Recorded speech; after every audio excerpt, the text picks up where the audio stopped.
Good morning or good afternoon to everyone, where you're joining us from. My name is Sam Berkman, J Street's National Director of Communal Relations, and pleased to have you join us for our webinar today, Welcoming the Stranger, Putting Our Values to Work, in partnership with HIAS.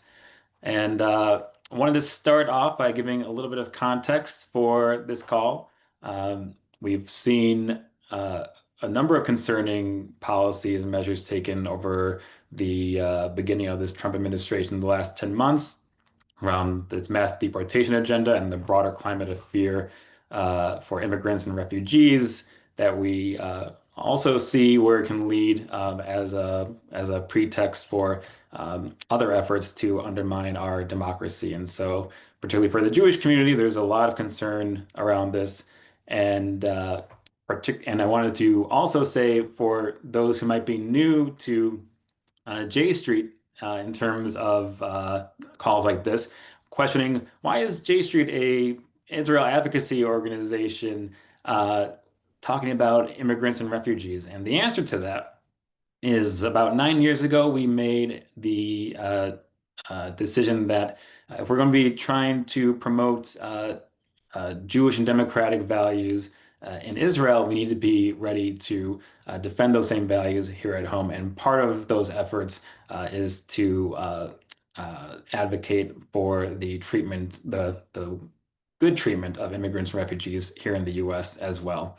And so that's the premise of this call. And we're pleased to be joined by one of our friends from HIAS and the importance of their work, particularly with why HIAS's voice matters with Jewish values and their historic mission as well. And so I'm pleased to welcome Naomi Steinberg, who is the Vice President for Policy and Advocacy at HIAS. In this role, Naomi promotes policies and legislation and helps to build support for HIAS's work and advocacy priorities. This includes a strong U.S. refugee resettlement program, robust international refugee assistance, and fair and humane asylum policies. Naomi has held previous positions with refugee groups such as Refugee Council USA and Southeast Asia Resource Action Center. Naomi, good to be with you and welcome to J Street. Thank you so much, Sam, and just thank you to all of you for making the time to speak with me and to hear about HIAS today. It's truly an honor, really. Wonderful. So, just to level set, I mean, I imagine a lot of our viewers today are familiar with HIAS, but maybe not all. And so I was hoping we can just start off with a little bit of level setting, if you can share Sure. some of HIAS's history for those who might not be familiar. Yes, of course, and I do want to apologize from the jump because I have a little bit of a cold. So if you hear me cough, let's just ignore it, pretend it's not happening, and I'll do my best. I'll do my best not to do that too much. But in short, HIAS has been in existence for well over a century. We were established first on the Lower East Side of New York City to start to help to serve Jews who were running for their lives, who were coming to this country searching for freedom, for safety, from persecution throughout Eastern Europe, from pogroms. And then as we evolved and the situation of Jews around the world evolved, so did our work. So we then began to serve Jews, of course, who survived the horrors of the Holocaust, and then Jews from Egypt, Iran, throughout the world. When Jews needed to find safety in the US, that's what we were here to do. Our work has evolved over the years. Now, while we, of course, will continue to always prioritize serving Jews who are at risk because of their beliefs, we also serve refugees of all faiths, of all nationalities, and other people who have been forced to leave their homes all over the world, here in the United States and in countries around the world, which I'll be happy to discuss. But at our core is our Jewish history, our shared Jewish history of displacement. Our Jewish values inform our work every single day. And we are really proud to still be doing this work well over a century after we started. Wonderful. Thanks for sharing that. And I know we are always proud to be in partnership with HIAS and your initiatives. And We are too, right back at you. Yeah. Yeah. so before we dive in even deeper, just going along with the history you just laid out, can you just share for folks what are some of the regions or populations that HIAS is focused on in particular right now?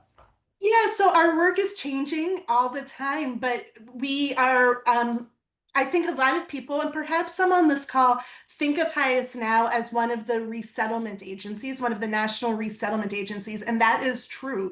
That is an important part of our identity and our work.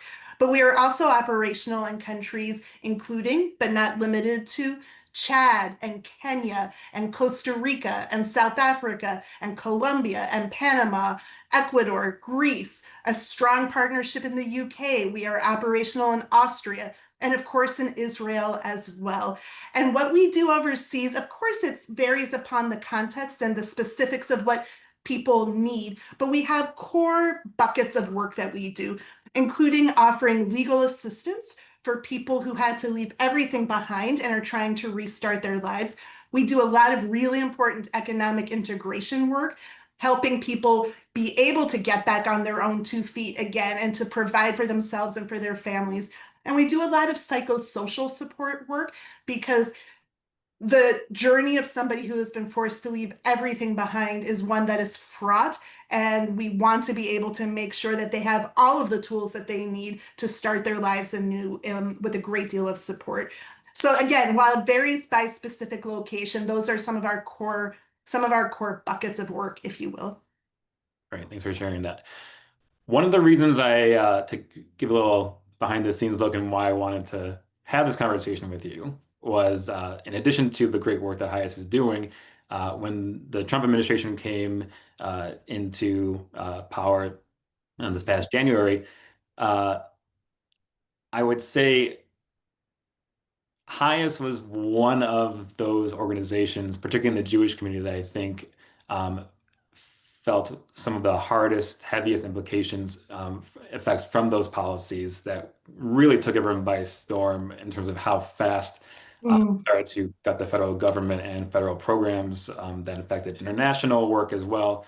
And so I was hoping you could just help others to understand what life has been like for those at HIAS over the last 10 months.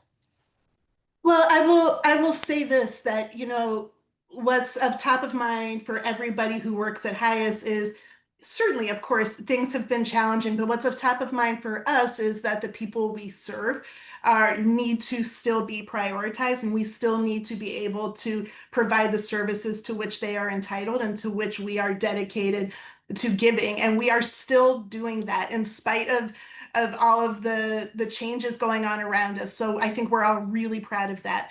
But to ignore how challenging this has been would be disingenuous. It has been very challenging. And I know we're going to talk about this a little bit later, but HIAS is really in this unique position. We're sort of at the crosshairs of many, many things that this administration dislikes. So we support refugees, we support asylum seekers, we support the right to seek asylum and the right to seek protection. And we are a proudly Jewish organization. And when you put those things together, we really are at the nexus frequently of a lot of hate, which has made our work a particular target. But it is important to know that it isn't just us. The entire refugee community is under attack. The organizations in that space with us are all in very different situations than they were prior to the start of this current term. And so we stand, excuse me, we stand in partnership with a lot of other organizations, both in the Jewish space and not Jewish space, who are facing real challenges now. But our work has changed. There's just no question about it. But we are still here. We are still strong. And I'm happy to talk, if you would like, a little bit about the work we're still able to do, if that would be of interest. Well, so I think many of you know that the refugee resettlement program has been under attack literally since day one of this administration, and we are feeling it. So for all intents and purposes, no, or I should say, very few refugees are coming in through the U.S. Refugee Admissions Program now, which is the official term for the resettlement program. For all intents and purposes, this program has been on pause since the earliest days of the Trump administration. And so, one of the things that we did to fight back, as we did during the first term, is we joined some of our refugee organization partners and a long list of individual plaintiffs, and we sued. We sought legal action in an effort to restart this program. And we have gone through this litigation for months and months and months, and fits and starts and fits and starts. But one of the key differences with this term of President Trump versus the first term is that the courts have not yielded the results that we were hoping for. And when there have been positive rulings, the administration, if I may be blunt, has ignored them. So um, I can count on one hand the number of refugees that have come in for HIAS as a result of the litigation. And then, of course, you have also seen, it's all over the news that this administration is prioritizing the use of the resettlement program to bring in Afrikaners. So we're just looking at a very different kind of space. But we are continuing to serve refugees who are already here. That is really important. We do our work around the country with a network of local partners, many of them Jewish family service organizations. And we are still standing up with them to make sure that the refugees who arrived here pre-Trump 2.0 have access to the help and the support that they need to start their new lives in their new American communities. So that work is continuing. And then, of course, as I mentioned before, we do work overseas. And while that number of countries has shrunk due to foreign assistance, aid freezes, and our funding cuts, we are still providing those services overseas. And so, and doing everything we can because we know that with the cut of American foreign assistance, that organizations and individuals like the people we serve are in desperate need of continued support. So we're doing everything we can to still be there. And we also litigated around the foreign assistance ban. So we've been involved actively in two pieces of litigation, and we'll continue to fight in the courts and, through our advocacy as long as we need to. Great. I appreciate that. And just staying on that topic, I see one of the questions that came in through our Q&A feature here regarding, and because you mentioned the refugees that were already in the U.S. prior to Mm. January 20th, that you're still working with that population. One of the questions was, how has funding affected those, whether it's refugees or asylum seekers who were already in the States prior to October 20th? Yeah, it's a really good question. I don't want to get too wonky. I have definitely been accused of doing that, but if I'm not wonky enough, raise your hand again and I'll go into more detail. But we are still able to serve those who arrived already in a couple of ways. One of the main partners in the refugee resettlement program is the Office of Refugee Resettlement, the Federal Office of Refugee Resettlement, and that's in Health and Human Services. And we are still partnering with them daily to be able to provide the support that individuals and families who have been here for a little bit are entitled to. So that work is continuing. Um, I will say, though, that one of the challenges, one of the things that is really, I think, a top priority for many refugee serving organizations right now is it's not so much funding cuts per se, although they're certainly intertwined, but overall policy changes that are really attacking not just refugees and those who've been granted asylum, but those are who I'm going to talk about today. But for example, we are on the precipice of individuals not being able to access SNAP benefits, for example. And so, really important food assistance and access to healthcare. These are all things for which refugees and those who have been granted asylum have historically had access to. But under the so-called One Big Beautiful Bill Act, that has changed. And effective November 1, many individuals will no longer have access to that work and to that support. So what we're looking at is something that I think it keeps a lot of us up at night, because what we're doing as a country is we are breaking a promise. We said to these individuals, you come here, you have given up everything to start your new life in America, to do so legally after waiting for years and years and years and going through all sorts of security checks and all sorts of trauma, and you will no longer have the support that you have been promised. So we are really afraid that we are looking at significant food insecurity, significant healthcare concerns, And we and the rest of the immigrant rights, and refugee service providing community are really trying to think through how we are going to be able to ensure that the people that we are so proud to welcome um, are still secure in their homes and have access to the food they need and the healthcare they need. So it's a long answer, but I think we're about to see more dangerous changes affecting the people who are already here. And I think, frankly, we should all be really worried about that. Speaking about trauma, um, I think for most people, when you mention immigrants and refugees right now, the mental imagery goes, unfortunately, to some of these new aggressive tactics we're seeing employed by ICE and CBP around the country. Uh, and we saw sort of those concerns expressed out in the streets this past weekend with No Kings protest as well, as part of the overall demonstrations that were taking place in terms of people's concerns about infringing on people's rights and our democratic norms as well. How has that shift in approach from ICE and or treatment of going after it with deportation um, moves across the country affected your work with these new tactics?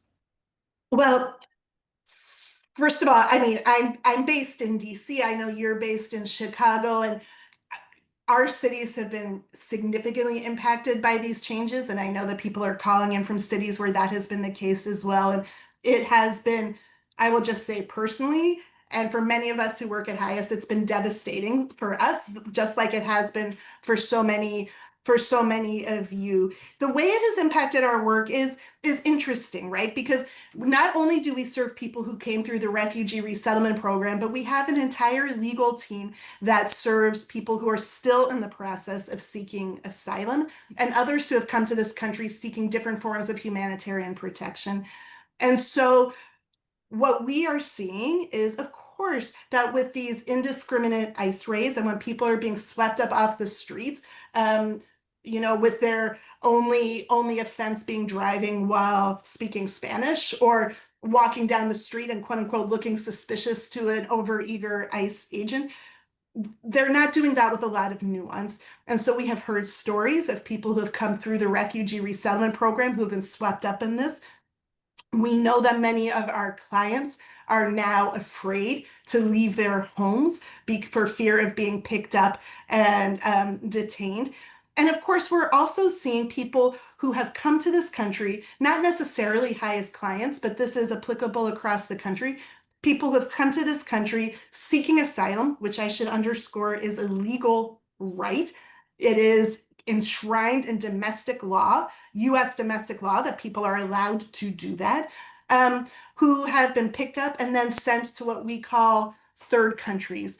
So if they were not immediately returned to their home country, they have been sent to countries where they have no connections, where the human rights records of those countries are dubious at best.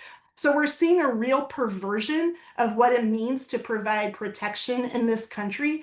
And so while that goes a little bit beyond your question around ICE, it's sort of this through line of how this administration is ignoring historic norms, ignoring our laws, and has just thrown due process straight out the window. So that makes our work more challenging because we're working in a time and a place where ICE agents are going rogue and immigrants are scared. People we serve are terrified.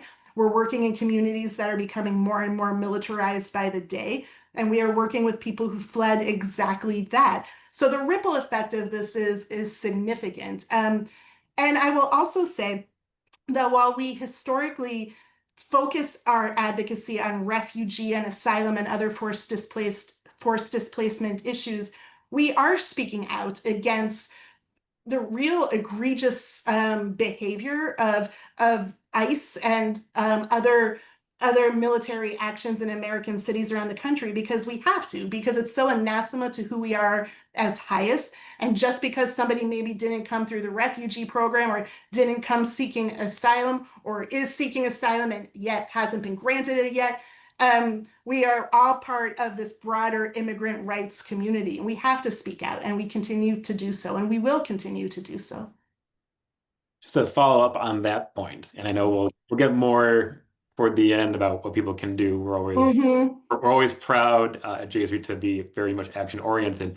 But on this point specifically, being on the front lines and really being, I would say, experts on these issues, are you giving any advice to folks in terms of how to support our immigrant neighbors and friends if they have these encounters with ICE?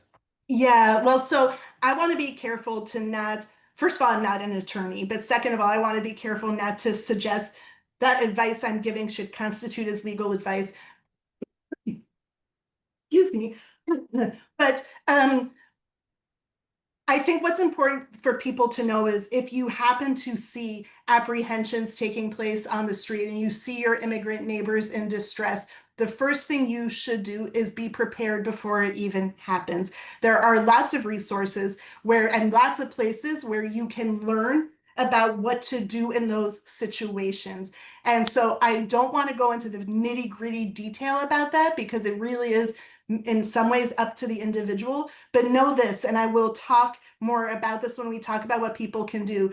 HIAS is growing more and more into this space. And coming up at the end of this month, we are going to be offering a webinar on October 30th, to be more specific, around what it means to accompany immigrants. And so that's not necessarily the same thing as if you see an apprehension taking place on the street, but we can provide tools and resources so you know what to do in those situations as well. But what we mean by accompaniment is providing exactly what it sounds like, support and accompaniment to people who are going to their immigration court hearings, who are need assistance now because they are afraid to leave their homes, helping kids get to school, helping people get their groceries. But there is this core also element of going to people's immigration court hearings with them, observing, providing support, serving as a witness. So we're getting more and more into that space, and I'm happy to talk more about that webinar as we get a little further along. Wonderful. And we'll be happy to share that with folks afterward as well. Yeah. So shifting gears a little bit more into the refugee program, can you speak about the impact? I mean, I think further on a new travel ban that's been put in place, I think uh, not surprisingly, or maybe it is, uh, this time around, it seems to have gotten less attention, I would say, than it did Yeah. in Trump's first term. Yeah. So we were not surprised, disturbed, but not surprised when this new travel ban was issued. I mean, this is just like it's sort of like the Groundhog's Day just never ends, right? This is something that we all were horrified by during the first Trump administration. We continue to be this time around. I think as it directly relates to HIAS's work, any clear reading of the travel ban would suggest, or not suggest, would indicate that it shouldn't apply to refugees who are meant to be coming in through the refugee resettlement program. Spoiler alert, this probably won't come as a shock to you. This administration has decided that is in fact not the case, that it should be applicable to refugees as well, which is just a blatant violation of their own travel ban. It's, I think, wholly absurd. That being said, we in our refugee serving community haven't felt this in exactly the same way, to the same effect as during the first administration, the Trump administration, because no refugees are coming in. So it's not just refugees from travel ban countries, it is all refugees. So everybody has been thrown into this really unfortunate's an understatement, a really dangerous, upsetting situation. But so the travel ban, oddly enough, the impact has been somewhat blunted, but not for good reasons. I mean, it's certainly not positive in any way, that we're not feeling it quite as extremely as we did before. So taking that to another level, we've seen, as we've seen with the targeting this Trump administration targeting foreign aid programs, Mm. really tied to refugee relief, and as you see saying that coming to the halt essentially. What can you speak more about, like what the human impact is, like the broader impact for those? Yeah, no, I'm so glad you asked because this is one of those things that we can sort of get caught in the headlines of what this means and not really understand what it means at the local level and what it means for actual human beings. So I started at the top by listing some of the countries in which HIAS is operational, and we are so thrilled and proud that we're able to continue to do that. But we did have to shut down many of our country offices because the funding was simply no longer available. And even in those places where we are still operational, we've had to be agile and be able to pivot and to be flexible given the shrinking funding pool. So what that means is when we are no longer able to serve people in the countries where we're no longer operational or in countries where our priorities have had, no, I shouldn't say that, where our operations have had to shift, our priorities remain the same. What's at stake is life-saving, immediate and life-saving programs for displaced people, including at-risk children. And what is at stake is people no longer being able to access the mental health and psychosocial support that they need. And especially, of course, just think about it, for refugees experiencing alarmingly high levels of distress. We're no longer able to provide economic inclusion programs that help people start their new lives, and protection for people who have survived domestic violence. All of this has been affected, and so while we are a smaller footprint than we used to be, and we're still providing really essential services, it's obviously not at the same scale as we once were able to do. And it's really concerning to us that not only are we and other international and local and national non-governmental organizations operating sort of, with one hand tied behind our collective back, but other states are not filling the gap. So what you're looking at is at a retreat from the larger global community that is no longer helping these individuals, and then the NGOs are no longer able to do so the way that we feel like we should be able to. So we're leaving people high and dry in extraordinarily precarious situations. So with all of those cuts that have had dramatic effects on your work, I imagine that the imperative to partner with other groups who are in this field has been even become even more important. Uh, Yeah. can you talk about what that work now looks like in partnership with others? Or I think the question as well, seeing what HIAS's work with other faith-based organizations has been with regard to refugees. Yeah. So I will say that certainly our partnership work is important now, but it's always been important. I think it's just baked into what we have to do. It's because even when, under friendlier administrations, when funding wasn't quite the same issue it is now, and we were working in friendlier environments, we have to do this work in partnership. And I'll start by describing what we do here in the United States.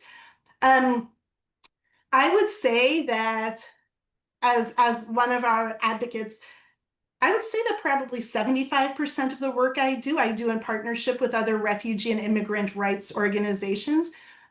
Also, of the now there are 8 national refugee resettlement organizations. There are 5, no, 4 of us are faith-based organizations.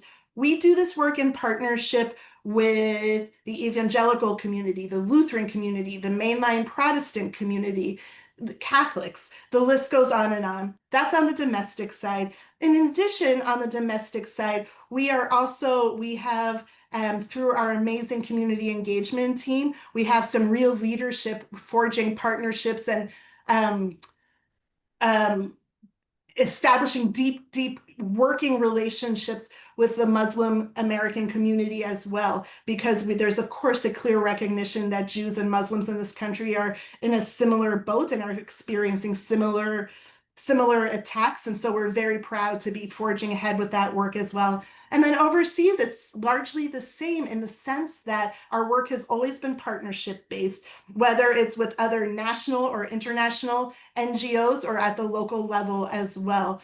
So, for example, we work with other refugee serving organizations. We work with pro bono networks. We work with academics. We will not turn down a partnership that benefits the people that we serve. Uh, I just want to say thank you for that. I think it makes us all proud to know there's an organization out there that is really being perseverant on that front. Uh,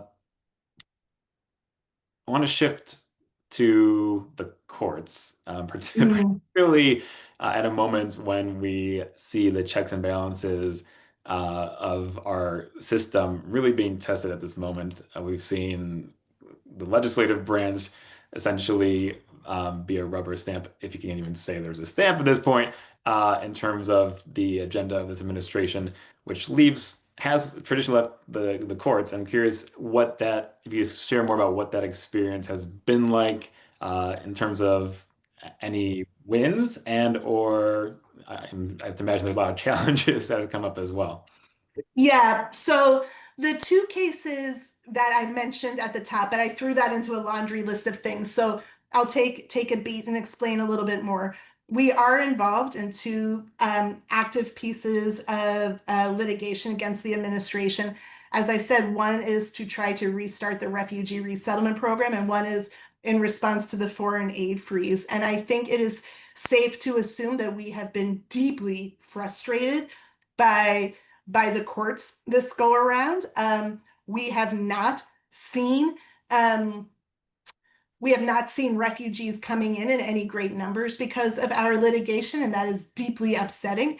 And that is for a combination of reasons. One being actual rulings of the judiciary, and then also, of course, the administration ignoring when they have been told to allow refugees to enter. So that has been deeply frustrating because the courts were our lifeline the last time around, and we're feeling less and less like that is the case now.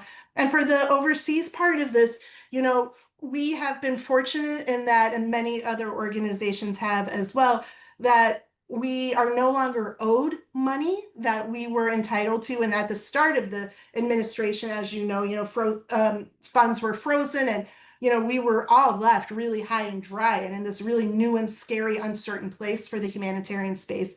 But there's not new funding coming in, and the courts were helpful in that regard to make sure that we got the initial funding that to which we were entitled. But it's just been a lot of fits and starts, and we have not seen the resumption of the federal funding that Congress appropriated for humanitarian assistance. And so it is frustrating, it is depressing, but what is our other alternative, right? We're going to keep standing up in the courts as much as we need to because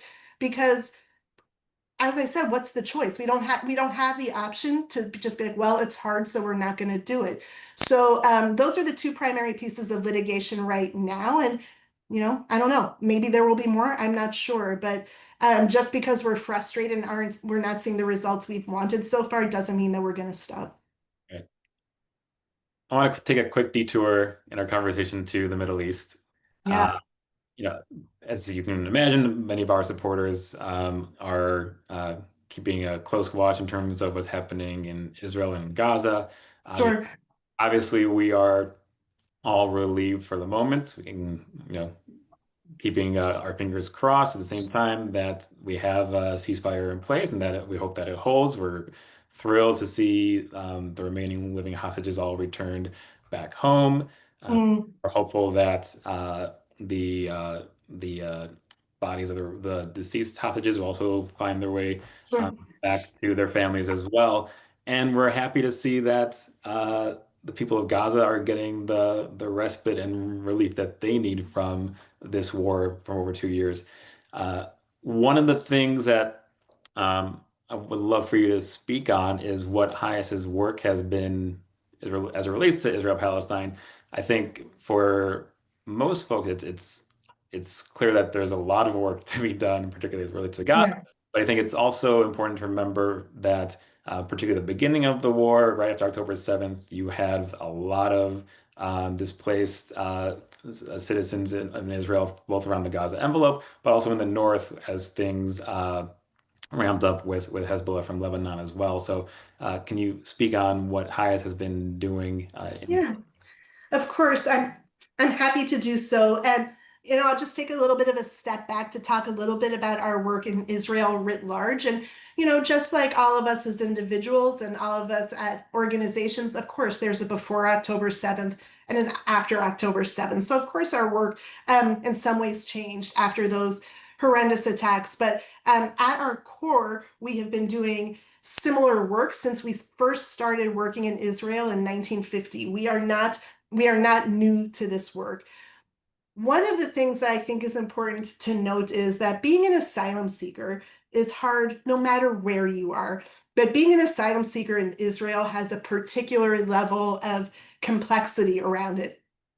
And HIAS Israel for decades has been a leading force there to fight against policies that harm refugees, that harm asylum seekers, and that work has continued unabated. It's essential work because there are approximately 30,000 asylum seekers in Israel, most of whom fled genocide in Sudan and forced military conscription in Eritrea. And we also jumped into action when so many Ukrainians started to enter Israel starting in 2022. Um, we're proud of that work, but we're doing it in a context that is really inhospitable to asylum seekers. This fact that I'm about to share with you is almost hard to believe, but it is unfortunately quite true. It is almost impossible, literally almost impossible, to be granted asylum in Israel. The approval rate is less than 1%. So that is a stark thing to think about. So what HIAS Israel focuses on is providing legal services, including, and we just talked about this, including through partnership with the private sector, with pro bono attorneys, with other human rights organizations. We focus on economic integration, working with survivors of domestic violence, making sure that asylum seekers have access to social services, and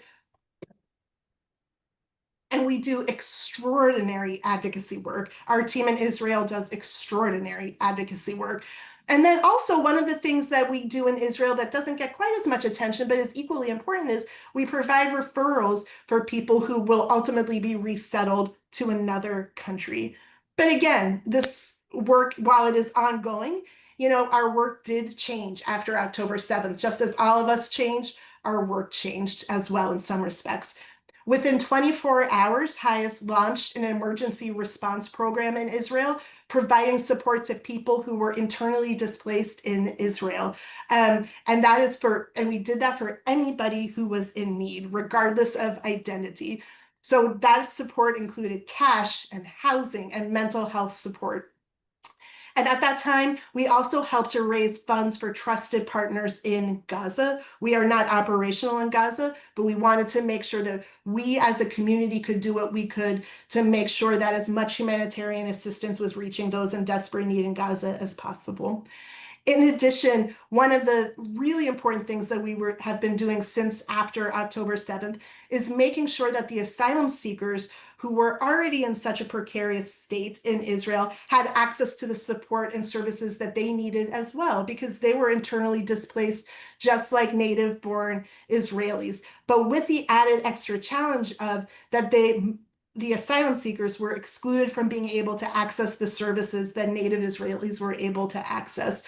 And so we wanted to make sure, along again in partnership with other Israeli organizations, to plug those gaps the best that we could. And so HIAS Israel and HIAS HQ, in addition to that on the ground work, we have also consistently been speaking out about the horrors of the conditions in Gaza and the consistent need to call for humanitarian aid delivery and an end to the displacement and violence. We have not strayed from that commitment. We are a Jewish humanitarian organization, and it requires us to speak out when we see humanitarian crises of that nature.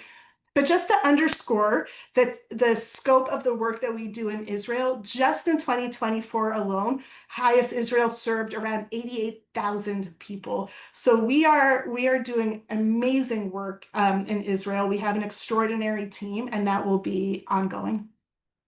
Great. Thank you for all the work that you're doing on that front.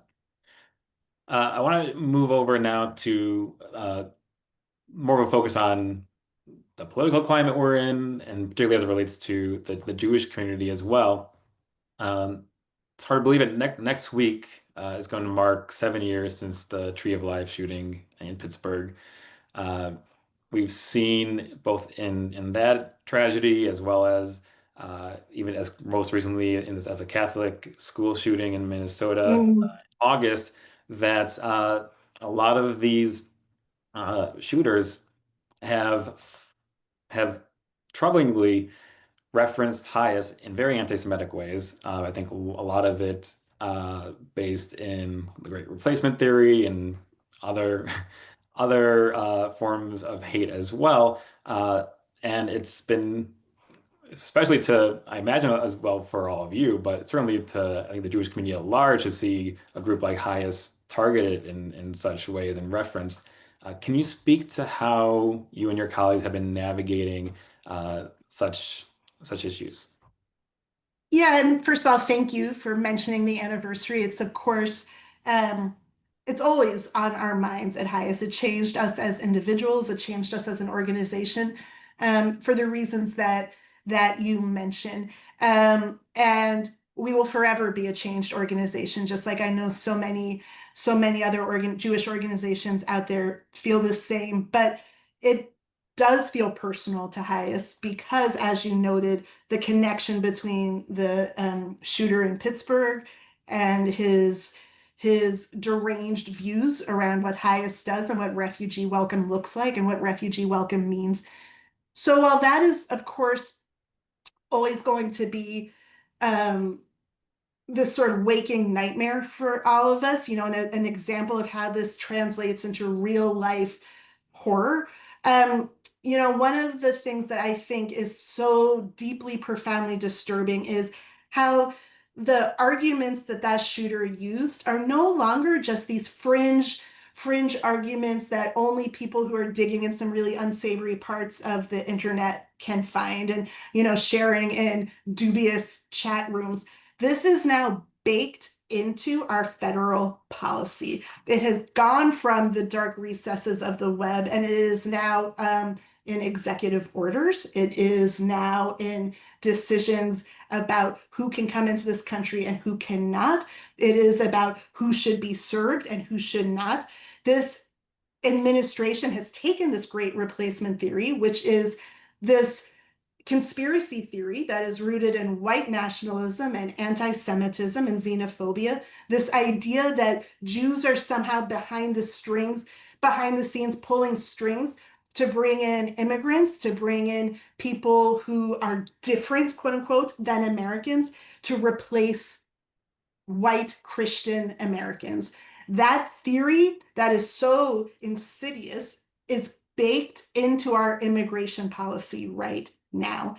And that is terrifying because we've seen it go from it's now mainstream. It is not something that's just, some lunatic on the side is screaming from, a soapbox on the street corner.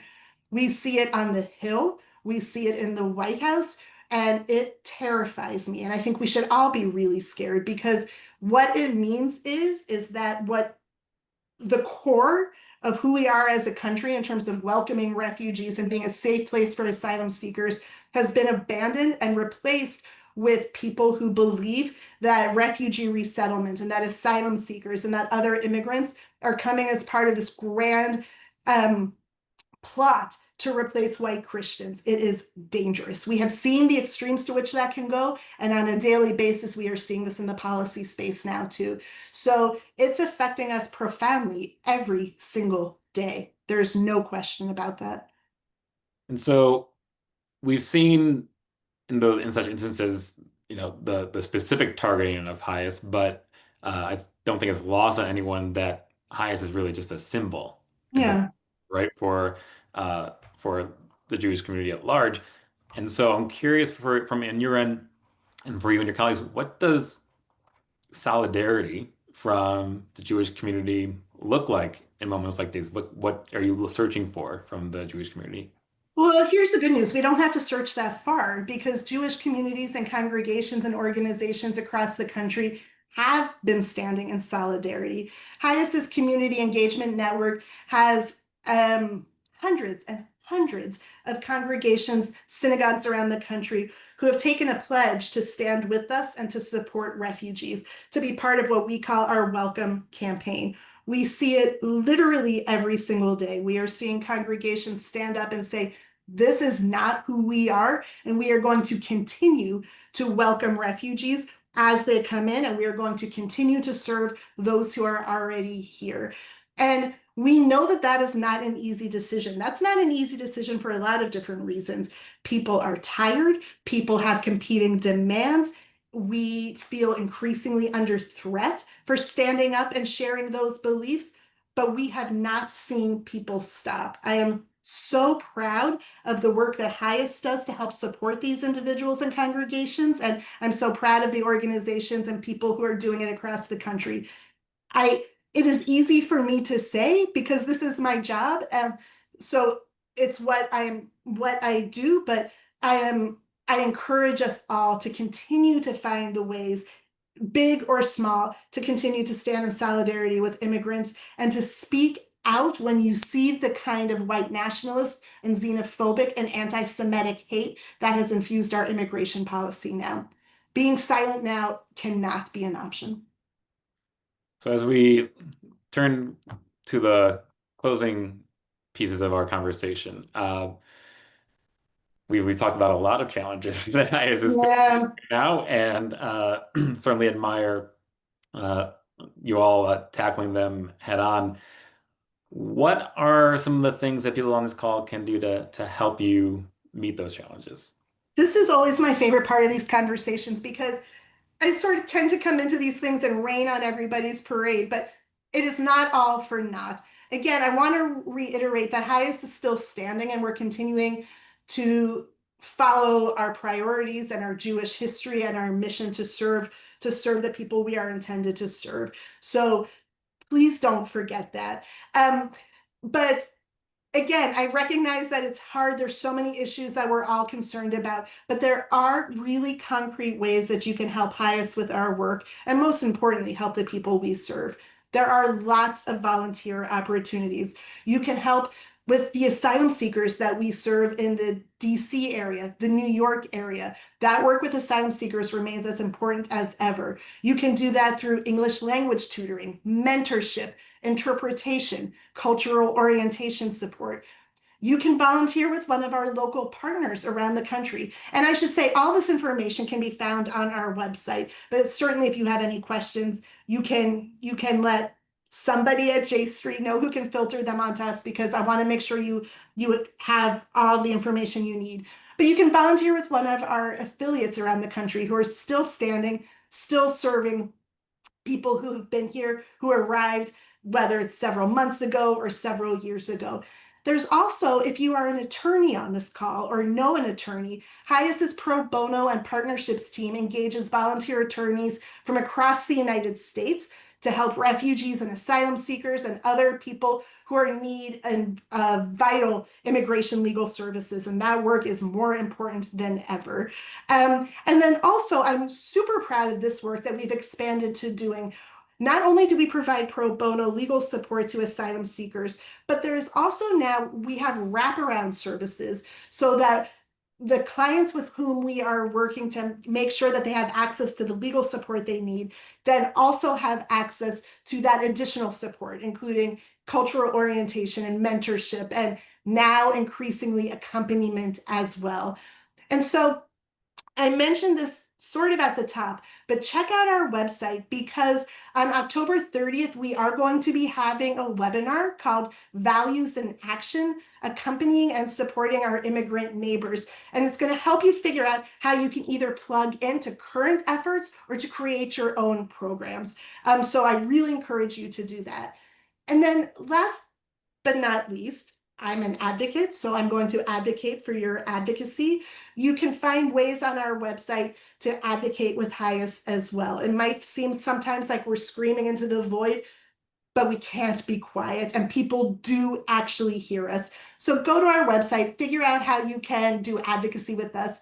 And I would be remiss if I didn't also say we are always appreciative of donations to make sure that this work can continue in the way that it needs to.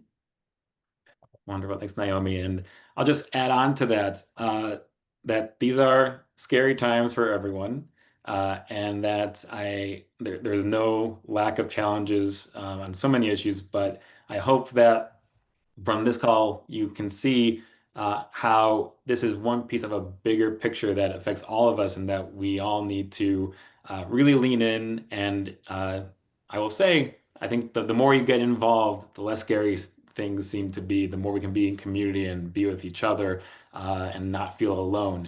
And so I encourage you to get involved with HIAS. I encourage you to get involved with J Street. If you enjoyed this conversation, I am certain we will have more like it at our next national convention. That's February 28th to March 3rd of next year in Washington, D.C. You can register, it's in the chat there, jstreet.org/convention. And I'm sure we will have some highest friends there as well. So For uh, sure. thank you all for being with us today. And Naomi, thank you to you and your colleagues for everything you're doing at highest every day. And just know that you have a partner with all of us at J Street all the time. Thank you so much. And we feel that partnership and we of course continue to extend that to all of you at J Street as well. It's a real honor. Take care, everyone.